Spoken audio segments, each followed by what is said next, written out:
বাংলাদেশের এয়ারপোর্টে প্রায় চুরি হয়। আজকে প্রায় চুরি না, এটা চুরি বলে না, পুরো ডাকাতি বলে। ডাকাতি করছে, তালা ভেঙে তালা আবার ব্যাগের মধ্যে রাখছে, রাখে যত টাকা পয়সা সোনা দানা যা ছিল প্রবাসী সৌদি আরব প্রবাসীর ভাইয়ের কাছে ব্যাগে থেকে 4-5টা ব্যাগ থেকে যত যা আছে পুরা লুটপাট করে নিছে। এটা চুরি বলে না, এটা বলে ডাকাতি। ডাকাতি করে নিছে। আপনারা বিমানবন্দরে কি সেরকম সিসি ক্যামেরা নাই? কে কাজ করে না করে সেটা আসলে কি রক্ষণাবেক্ষণ কেউ নাই?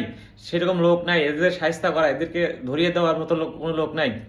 আপনারা বাংলাদেশ থেকে এত কষ্ট করে সৌদি যায় বা অন্যান্য দেশ প্রবাসীরা যায়, সেখান থেকে টাকা পয়সা ইনকাম করে নিয়ে আসে, 4-5টা বছর খায় না খায় কাজ মাজ করে টাকা পয়সা ইনকাম করে নিয়ে আসে, বাড়ির জন্য কিছু একটা নিয়ে আসে, সেখান থেকে সেই ব্যাগ থেকে আপনারা চুরি করেন, ডাকাতি করেন, তাইলে দেশ কেমনে চলবে ভাই?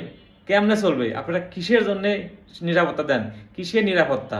বাংলাদেশে একটা মাত্র ইন্টারন্যাশনাল এয়ারপোর্ট, সেখানে নিরাপত্তা নাই, সেখানে যানবাহনের নিরাপত্তা নাই। যারা এত কষ্ট করে বাংলাদেশের জন্য কাজ করতে থাকে, বাংলাদেশের মুদ্রার জন্য কাজ করতে থাকে, বাংলাদেশের যাতে বড় কিছু করতে পারে সেই জন্য কাজ করতে পারে, আর আপনারা কি করেন? ডাকাতি করতেছেন আপনারা।